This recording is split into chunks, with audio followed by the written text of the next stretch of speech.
So to move along, the next person that we will interrogate from the podium is going to be Professor Robert Anderson. Everybody in this room knows Bob Anderson. He's the world's preeminent cardiac morphologist. Bob has come and spoke at our program in St. Petersburg for 12 consecutive years every February, and this is the first February in 13 years that he's not in St. Petersburg because he's here with us now. And his dedication and loyalty to making all of us in St. Petersburg and everywhere in the world smarter is impressive. We're all better doctors and surgeons because of what we learned from Professor Bob Anderson. And Susan Collins is going to have a couple of questions for him to move us along. Professor Anderson, it's my privilege to ask you, what are the key anatomic features of Tetralogy of Fallot?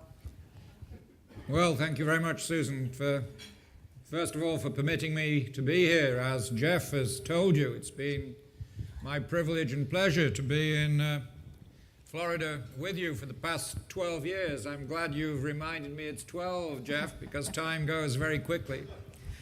Joel was kind enough to have us up to Hopkins in October, and it was a pleasure for me to return to Hopkins because although it's 12 years since I've been coming through St. Petersburg, I first visited Hopkins in 1975.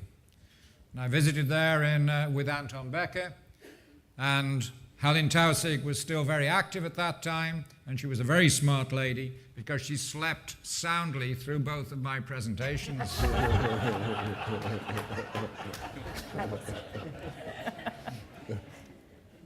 But Maurice Lev, the great cardiac pathologist who worked in Chicago, made the comment that although no two examples of tetralogy of Fallot are the same, the phenotype of tetralogy is unmistakable. And you see it here in this picture. We're looking from the apex of the right ventricle up towards the base. And there you see the hole between the ventricles, the interventricular communication. And through the interventricular communication, one of the four features delineated by Fallot himself, you can see the overriding component of the aorta. The third component of our tetralogy is narrowing of the subpulmonary infundibulum, and almost always that narrowing is muscular.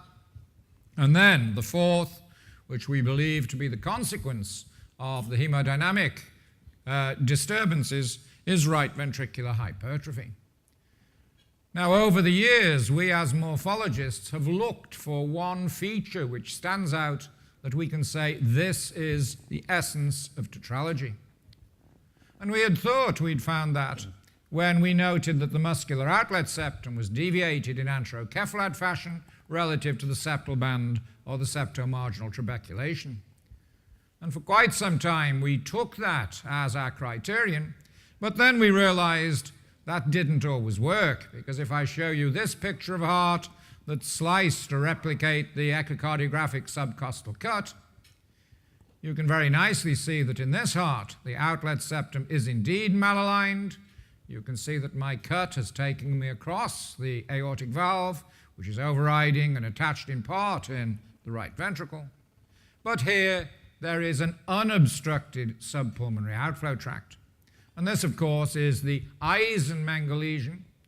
And it was the presence of the Eisenmenger defect that showed us that it was not only malalignment of the outlet septum that was the essence of tetralogy of Fallot.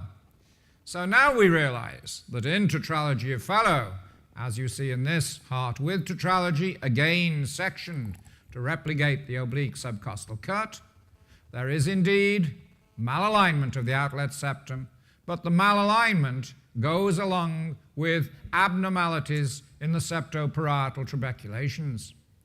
And for quite some time I also said that it was hypertrophy of the septoparietal trabeculations, but it was Marshall Jacobs, who is here with us this evening and who you'll hear from later today, who pointed out to me that if you see cases like this early enough, there is no hypertrophy.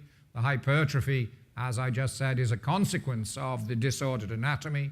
So something in the development of these things gives us malalignment of the outlet septum together with these abnormalities in the septoparietal trabeculations and gives us the essence of tetralogy. What is the difference between tetralogy of Fallot and double outlet right ventricle? Now that is the burning question, and people have been asking that question for many years. And really the difference is that we are talking about two different entities. I've just shown you, and you can see that it remains on the screen, that we define tetralogy of Fallot because of its phenotype. And again, going back to Maurice Lev, whenever you see an example of tetralogy, you will recognize it because of its morphology. And although Jeff said you weren't going to see any text slides, that's not strictly true, because I'm going to show you one. No problem. So the key to differentiating this excellent question comes back to my very good friend Richard van Praag. Because Richard van Praag made the point that when we are describing the disordered heart, we should not use one feature, which is itself variable, to define another variable feature. And Richard used this principle that he called the morphological method to criticize, quite rightly, a paper that we had written about double inlet right ventricle. And he was 100% correct. We took on board the advice he gave us, and we've tried to use that advice ever since. And so now we try to define features in terms of their own intrinsic morphology. And I hope I've just shown you that it's very easy now to define tetralogy of Fallot in terms of its intrinsic morphology. So what is double outlet right ventricle? Surely the words speak for themselves.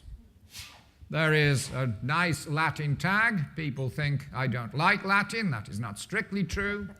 Res ipsa loquitur. The facts speak for themselves. And so here is a heart that I'm showing you looking at the right ventricle, and both arterial trunks unequivocally arise from the right ventricle, because double outlet right ventricle is a ventriculo-arterial connection. It can have markedly diverse morphology.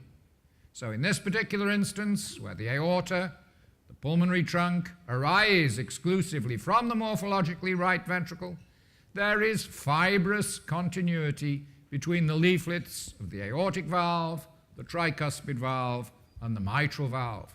It is a no-no to say you have to have a bilateral conus, because if you do that, you are abrogating the rule set by Richard van Praag.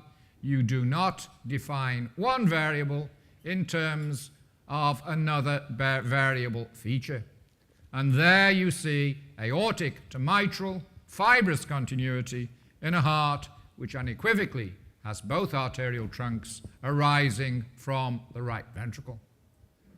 And then, of course, the question is, can double outlet right ventricle coexist with tetralogy of Fallot? And of course it can. It can even coexist with tetralogy of Fallot in the presence of a bilateral conus, as you see in this particular heart, where there is the aorta overriding the crest of the septum. There is the interventricular communication. There is anterocephalad deviation of the muscular outlet septum. There is the squeeze between the muscular outlet septum and the septoparietal trabeculation. And there is a complete subaortic infundibulum. So what is the difference between tetralogy of Fallot and double outlet? In some circumstances, nothing, because tetralogy can coexist with double outlet, because tetralogy is defined on the basis of its phenotypic morphology. Double outlet is a ventriculo-arterial connection, no more and no less. Thank you, sir.